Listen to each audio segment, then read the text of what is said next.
Hi, my name is Felix Matos Rodriguez, and I am the Chancellor of the City University of New York. People who know me call me Felo, and this is my new conversation space on CUNY TV, Café con Felo. Bienvenidos a Café con Felo.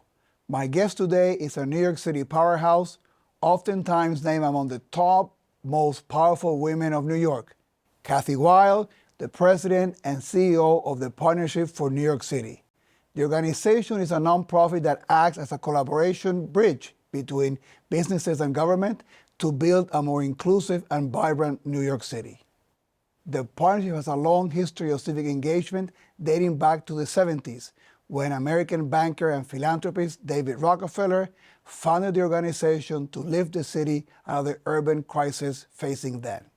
Today, Kathy Wyle continues the mission, having been at the helm of the organization for more than 2 decades.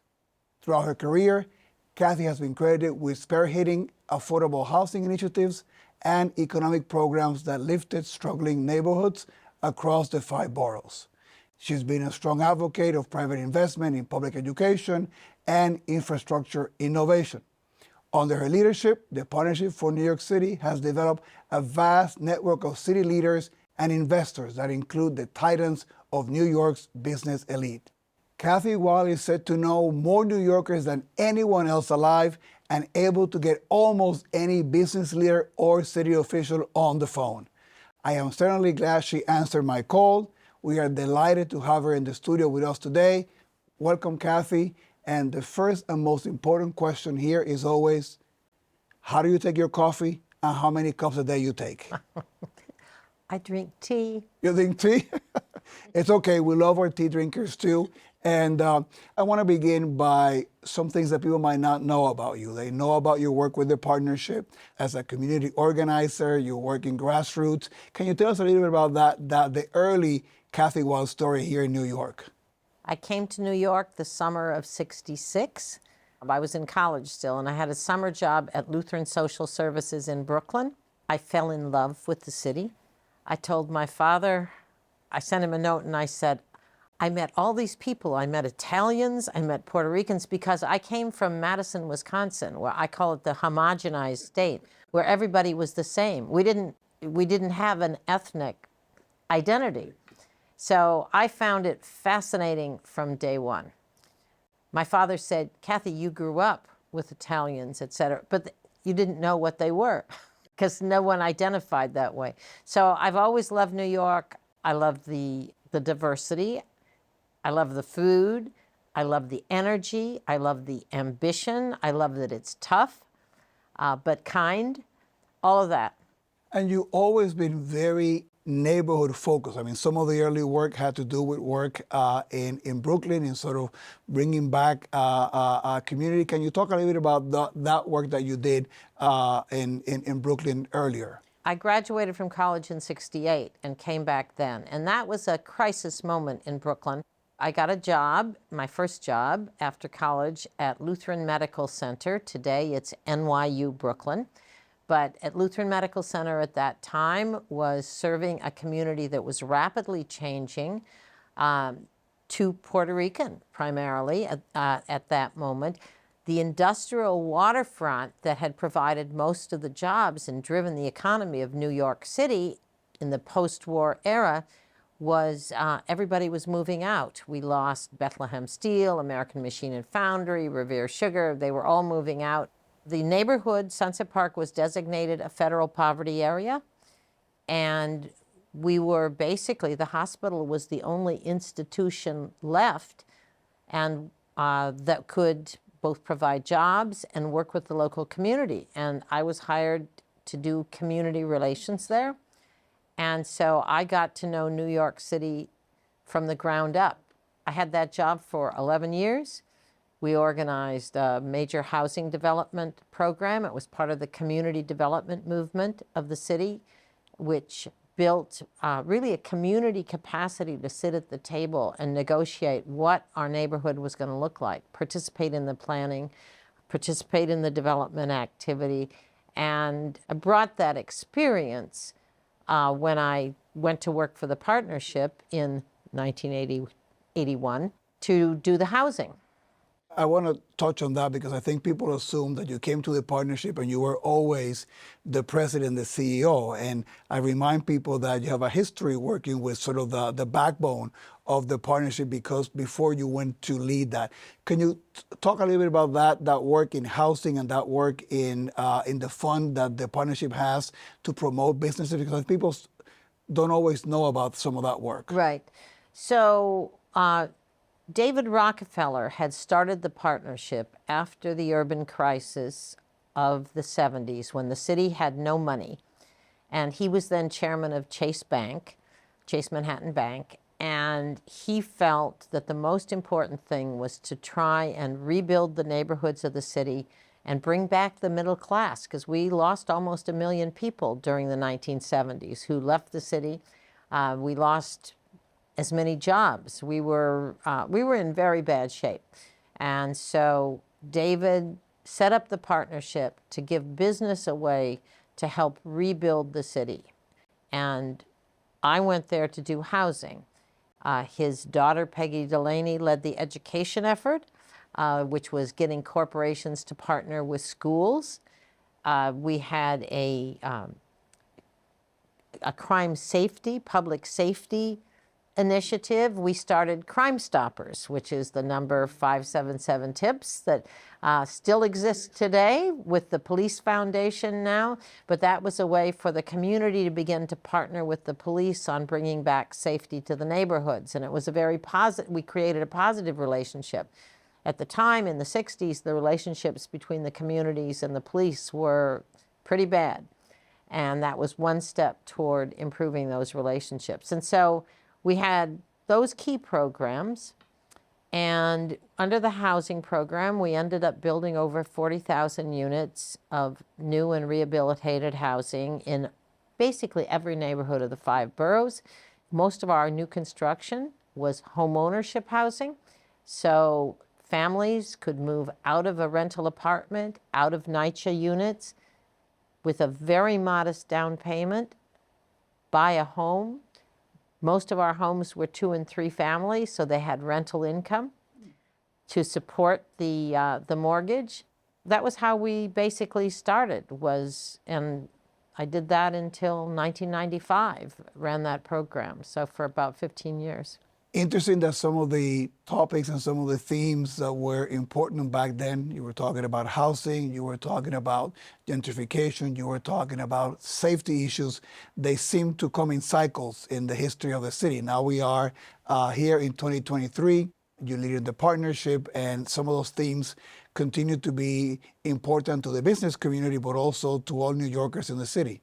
I think about that all the time. It's different in the sense that in the 70s and 80s, the problem was there was no value, too little value in the cities. The jobs had fled, the economy was a disaster, the city tax rolls were empty.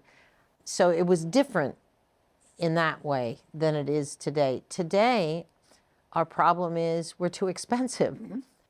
And we're dealing with the gap between those who can't afford to live here anymore, and increasingly, that's our middle class. Yeah. That theme of the middle class, again, is something that keeps recurring. And one of the things that I know that you do so effectively is to provide feedback to elected officials, to civic leaders about initiatives, public policy. If you were giving advice to elected officials today about sort of keeping that middle class in New York, what were some of the things that you would think we need to prioritize? Well, affordable housing is obviously one, and the governor's taking leadership in trying to push a major commitment to affordable housing. And so that's very important. But the path to the middle class always had led through CUNY and through education. So I have to say that it's that combination of, yes, you need the basics in terms of a place to live, but if you don't have an education, you're probably not going to make it into the middle class or beyond. Yep, and that's been one of the great things that CUNY has always brought to the city, that sort of backbone of the middle class, and think about teachers and nurses and professionals, even city employees. I mean, you see all of them. CUNY has been the place where they come to get the degree, and the next generation of New Yorkers, many immigrants or the children of immigrants, do that in New York, and you've been a great partner to us in many, many initiatives. Let me talk about your latest campaign and announcement. You were able to get all of the city's sort of elite elected officials, business community, the governor, the mayor, everybody. The labor unions. The labor unions, yes, thank you so much. Everybody was there represented in this campaign, the We Love New York campaign. Can you give us a sense as to first the history and the why? Why did you think that it was the right time to do this with all these stakeholders? About a year ago, we worked with Morning Consult, which is a big survey company, to survey employees of our member companies. And these are the office workers, many of them who haven't come back to work every day, back to the office. So we were surveying them about what they were concerned about in the city, what was bothering them. And at the time, it was crime on the subways, homelessness, mental health problems, and just a general lack of confidence in the city. And of course, you know, we lost 45,000 New Yorkers to the pandemic. So people were feeling vulnerable, and people were very negative on the city. And so we decided that what was really important was, one, to create a positive message, to start to focus some attention on the good things, what we love about New York City.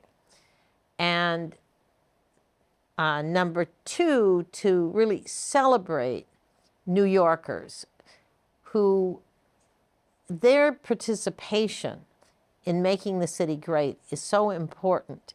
And what we saw happen during the pandemic, but before as well, was that people were waiting for government to fix everything. And we were becoming better at complaining than about doing something. And so that's the other piece of the campaign, is how do we show people that they can do something? And when we asked in the survey that we did in February of this year, we asked, wanted to volunteer, and the majority of New Yorkers responded, we'd like to do something, we don't know what to do. So we said, let's set up a campaign. Let's get everybody's attention first with a brand. So we borrowed on the I Love New York brand, which has been very controversial. That was a tourism campaign that was developed to rebuild the economy back in 1977, and which continues as New York State's tourism campaign. And it's not going anywhere. The I Love New York brand is the strongest brand we could possibly have. But we wanted to borrow on that to say we could apply that to improving how people felt about New York City, people who are here. It's not aimed at tourists. Our campaign is not aimed at tourists. It's really aimed at people who are here, and to remind them what they love about New York. Well, thank you for inviting CUNY to be part of the campaign, and we are happy to participate, and we look forward to doing some events and mobilizing our students, our faculty, staff, and volunteer opportunities. And as a university that has 85% of the alumni staying in New York, to your point, right? They're part of that vibrancy here in New York City. Today in the subway, I saw one of the campaign ads, and it says, we love New York because there's no place for hate in our city. Has a little asterisk that said, with the exception of the Red Sox, right? So I also like that it's a campaign that is, touching upon important themes, but also has a New York edge and a sense of humor, Yes. which I think is important to make people connect with the message. And Absolutely. In Times Square, where we launched, that you were so kind to join us on Monday, the Times Square building, the message is, we're New Yorkers, we move up, not out. No, there's some really brilliant. One of the things in your role in the partnership, right? You're working with all the CEOs of all the major companies in New York. I imagine that it's not an easy crowd to maintain happy, and that people at times probably assume that there's more uniformity of thought among that group than actually there exists, right? And you have to navigate all those egos, you have to navigate all those different interests from different companies. Can you say anything about that role in the partnership? I think that probably your convening background has been key in sort of being, the leader of the organization for over 2 decades. I'll tell you, it's a lot easier than managing the politicians, which you have to do. People join the Partnership for New York City. It's the CEOs of the major companies, the large employers, as well as some of the entrepreneurial companies, because our economy has become more entrepreneurial in recent decades with the rise of the startup tech community. So we've got a mix of business leaders from all sectors of the economy. But from the beginning, David Rockefeller said, we're going to be business working in the interest of the city. We're not a chamber of commerce. We're not an adversary. We're really a resource to the city. And so that's the people who join and participate in the partnership, the CEOs, all have to make that commitment. And they kind of leave their business hat at the door. And when they come together, it's their role as a New Yorker. And it's so great that this is a city that has such engagement from business leaders, because it means that we get a lot more philanthropy than any other city in the world coming out of our corporate sector.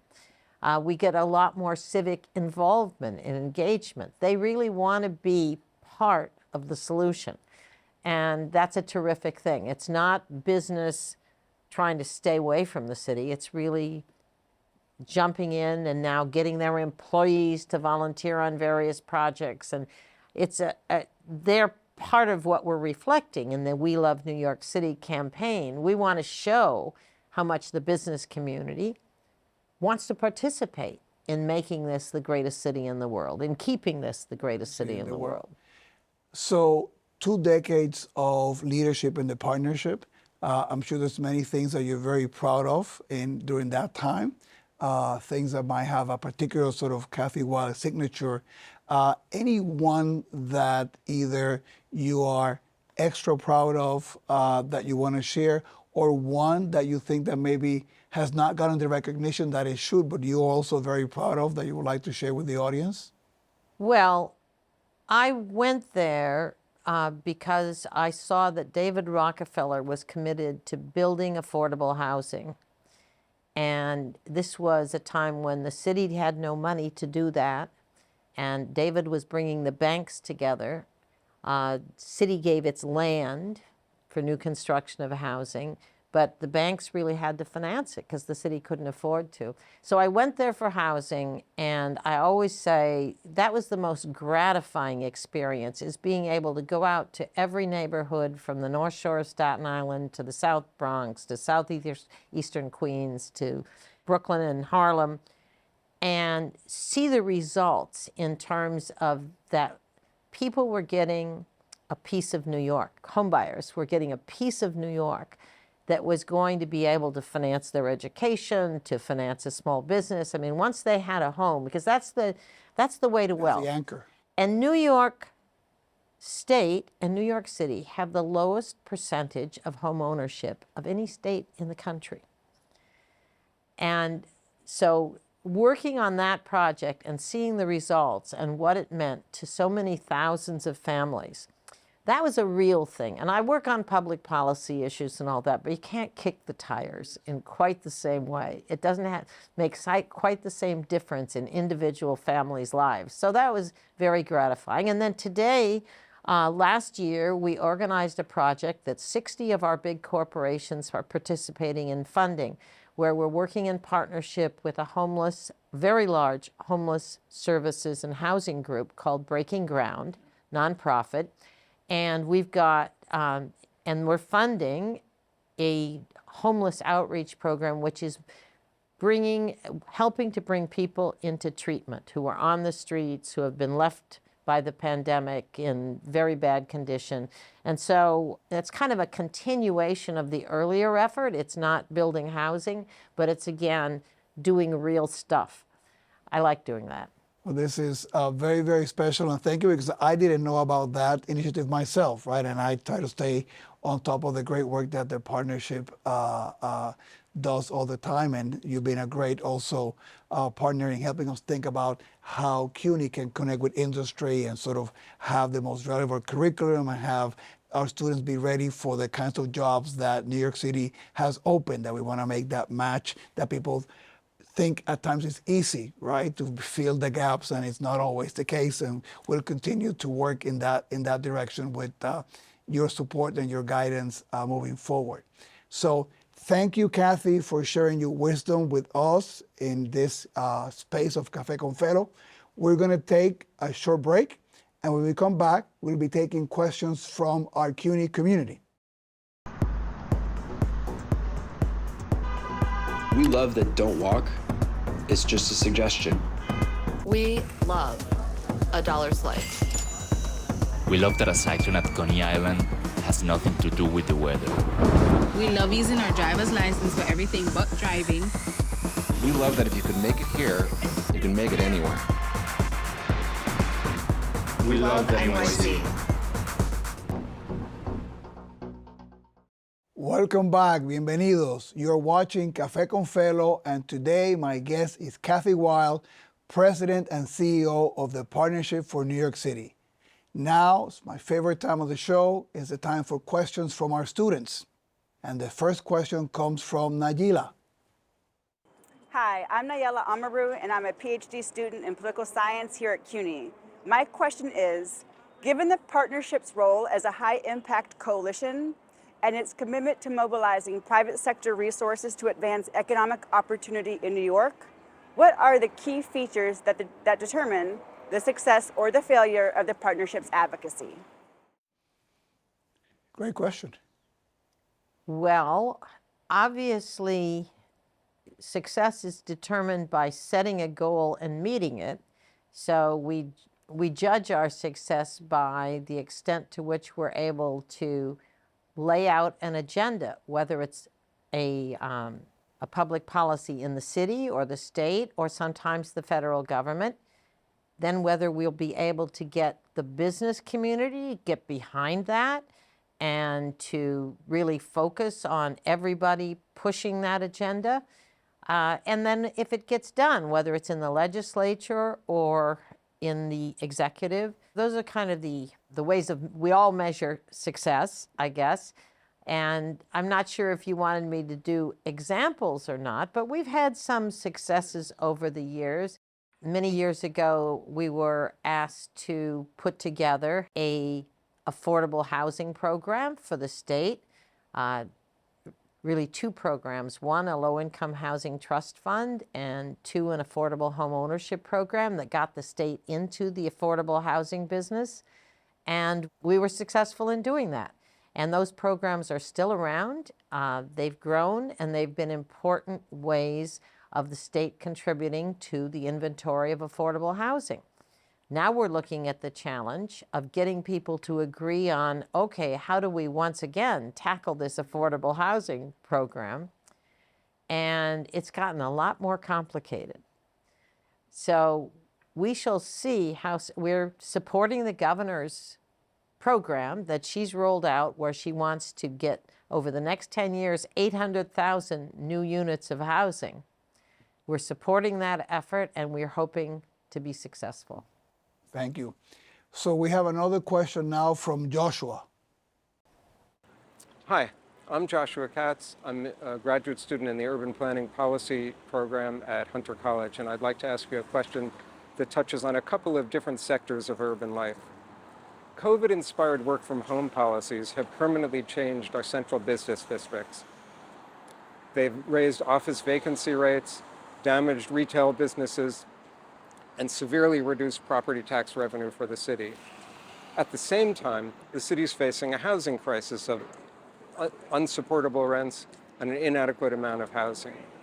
The city and the state have responded to these crises by proposing measures that would help ease the conversion of underutilized office buildings into multifamily housing. What I'd like to ask is, do you support the mayor's adaptive reuse task force and the governor's housing compact recommendations on these conversions? And if so, what have they gotten right? What have they missed? And should we be doing more to support the creation of affordable housing? Thanks. Good question. My answer is I'd start by saying that remote work has had a big impact on the central business districts.